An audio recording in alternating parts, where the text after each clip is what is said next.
दोस्तों आज के इस वीडियो में हम बात करने वाले हैं कि पॉलिटेक्निक कोर्स क्या होता है। दोस्तों 12th या फिर अपना 10th पास करने के बाद आप में से कई सारे स्टूडेंट होते हैं जिनका सपना होता है कि आगे चल के इंजीनियरिंग कोर्स करें। दोस्तों अगर आप आगे चल के एक जूनियर इंजीनियर बनना चाहते हैं तो आपके लिए पॉलिटेक्निक कोर्स एक बेस्ट ऑप्शन हो सकता है। लेकिन आप में से कई सारे स्टूडेंट को इसके बारे में पूरी जानकारी नहीं होती है, जैसे कि पॉलिटेक्निक कोर्स क्या है, कौन से स्टूडेंट इस कोर्स को कर सकते हैं, इसके लिए एलिजिबिलिटी क्राइटेरिया आपके पास क्या होनी चाहिए, कैसे इसमें एडमिशन मिलता है, कौन सा एंट्रेंस एग्जाम क्लियर करना पड़ता है, एंट्रेंस एग्जाम का एग्जाम पैटर्न और सिलेबस क्या होता है, फीस क्या लगती है पॉलिटेक्निक में, और अगर हम पॉलिटेक्निक कर लेते हैं तो कितनी सैलरी मिलती है, सारा कुछ आज के इस वीडियो में हम बात करने वाले हैं। आपको पूरी डिटेल्स में पॉलिटेक्निक कोर्स के बारे में बताने वाले हैं। तो अगर आप भी पॉलिटेक्निक कोर्स करने जा रहे हैं या फिर आप जानना चाहते हैं कि पॉलिटेक्निक कोर्स क्या होता है तो आज का वीडियो आपको पूरा जरूर देखना चाहिए। ये वीडियो को स्टार्ट करते हैं, आपको पॉलिटेक्निक कोर्स के बारे में बताते हैं। दोस्तों सबसे पहले बात करते हैं कि पॉलिटेक्निक क्या होता है। दोस्तों पॉलिटेक्निक दो शब्दों से मिलकर बना हुआ है, पॉली और टेक्निक। पॉली का मतलब होता है बहुत सारी, टेक्निक्स का मतलब होता है कला, यानी कि एक ऐसा कोर्स जिसमें आपको बहुत सारी कलाओं के बारे में सिखाया जाता है। बेसिकली अगर हम बात करते हैं पॉलिटेक्निक की तो इंजीनियरिंग में एक तरह का डिप्लोमा होता है। अगर आप डिप्लोमा लेना चाहते हैं इंजीनियरिंग के फील्ड में तो पॉलिटेक्निक ही आपको करना होता है। अब बात करते हैं इस कोर्स की ड्यूरेशन क्या होती है। तो ये पॉलिटेक्निक जो कोर्सेज होते हैं वो 2 से 3 साल के होते हैं। अब डिपेंड है, आप में से कई सारे लोग सवाल आता है कि 2 या 3 साल के होते हैं, मैं इसका मतलब हमें समझ में नहीं आया। तो अगर आप 10वीं की बात करते हैं तो आपको पॉलिटेक्निक 3 साल का हो जाता है। वहीं अगर आप 12th की बात करते हैं तो आपका जो पॉलिटेक्निक होता है वो 2 साल का हो जाता है।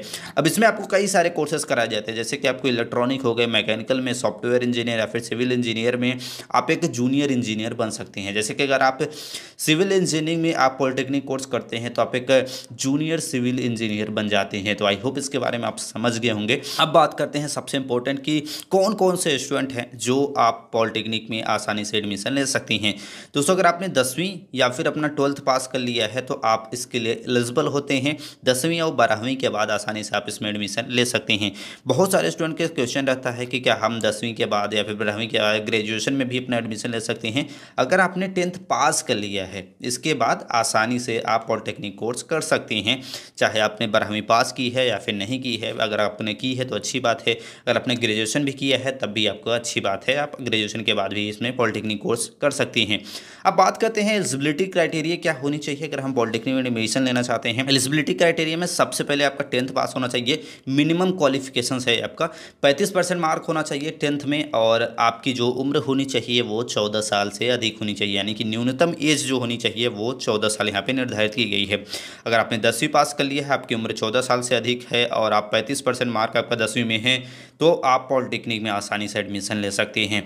अब बात करते हैं सबसे मोस्ट इंपॉर्टेंट, अगर आप पॉलिटेक्निक में एडमिशन लेना चाहते हैं तो क्या करना होता है। बेसिकली पॉलिटेक्निक में एडमिशन लेने के लिए आपका जो इसकी वैकेंसी वगैरह निकाली जाती है। बेसिकली अगर आप पॉलिटेक्निक में एडमिशन लेना चाहते हैं तो इसके एंट्रेंस एग्जाम को आपको क्लियर करना होगा। उसके लिए आपको दिसंबर या फिर जनवरी के मंथ में हर स्टेट में पॉलिटेक्निक कोर्स में एडमिशन के लिए इसकी वैकेंसी वगैरह निकाली जाती है। इसके बाद आपको इसके एंट्रेंस एग्जाम के लिए अप्लाई करना होता है। ये वैकेंसी आती है दिसंबर से जनवरी के बीच में और 2 से 3 महीने के बाद इसका पेपर आपको कराया जाता है।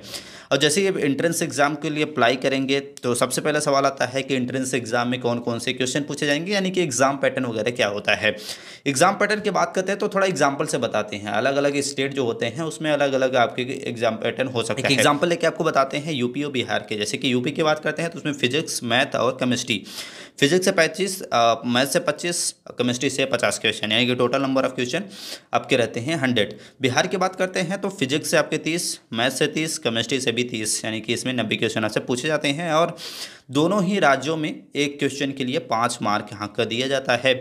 यूपी में पहले नेगेटिव मार्किंग किया जाता था बट अभी नहीं किया जाता है। बिहार में भी नेगेटिव मार्किंग अभी भी आपको नहीं देखने को मिलता है।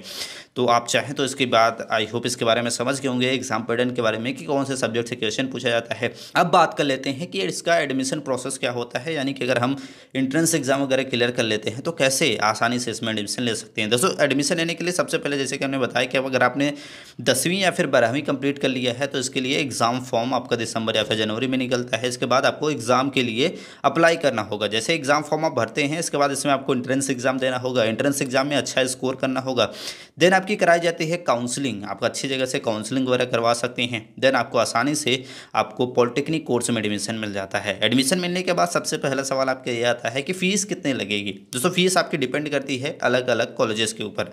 अगर आप अच्छा स्कोर करते हैं तो आपको गवर्नमेंट कॉलेज मिल जाएगा, जहाँ की फ़ीस आपको 10 से 15,000 रुपये पर ईयर यहाँ देना पड़ सकता है। वहीं बात करते हैं जो अर्ध सरकारी होते हैं, यानी कि हाफ प्राइवेट होते गवर्नमेंट होते हैं, वहाँ पे आपको 20,000 रुपये पूरे कोर्स की पर ईयर फीस आपको देनी पड़ सकती है। प्राइवेट्स में बात करते हैं तो प्राइवेट्स में अलग अलग यहाँ पे कॉलेजेस होते हैं, तो अलग अलग फीस भी हो सकती है, पर एवरेज जो होती है वो 30 से 50,000 रुपये के बीच में आपकी पर ईयर फीस यहाँ पे देनी पड़ सकती है प्राइवेट में। तो हम आपको यही सजेस्ट करेंगे कि आप अच्छे से प्रिपरेशन करिए एग्ज़ाम की, अच्छे नंबर्स लाइए अपने एंट्रेंस एग्ज़ाम में, ताकि आपको गवर्नमेंट कॉलेज मिले और आसानी से आपको कम फीस में ही आपको पॉलिटेक्निक कोर्स की डिग्री आपको मिल जाए। अब सबसे इंपॉर्टेंट सवाल आता है कि अगर हम पॉलिटेक्निक कोर्स कर लिया है तो क्या क्या हम बन सकते हैं और कितनी सैलरी वगैरह मिलती है। तो अगर आपने पॉलिटेक्निक कर लिया है तो आप एक जूनियर इंजीनियर बनते हैं।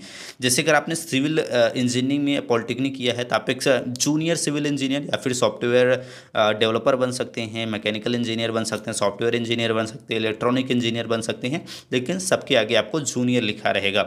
अब बात करते हैं सैलरी की, तो स्टार्टिंग सैलरी अगर हम जेन्युइन सैलरी की बात करते हैं तो स्टार्टिंग में थोड़ा कम सैलरी मिलता है। 10 से 12,000 रुपये मंथली आपकी स्टार्टिंग सैलरी मिल सकती है। वहीं 2 साल के एक्सपीरियंस गेन करने के बाद, अच्छा एक्सपीरियंस गेन कर लेते हैं, अच्छा काम करते हैं, तो आसानी से आप 20 से 25,000 रुपये या फिर 30,000 रुपये के आसपास आपकी मंथली सैलरी हो सकती है पॉलिटेक्निक कोर्स करने के बाद। बेसिकली जो इसमें पॉलिटेक्निक में आपको पैसा मिलता है वो स्किल्स के ऊपर और आपके इस एक्सपीरियंस के ऊपर, आपको कितना एक्सपीरियंस हो गया है, कितने अच्छे से आपको काम, जितने अच्छे से आप काम करते चले जाते हैं, आपकी सैलरी इसमें बढ़ती रहती है।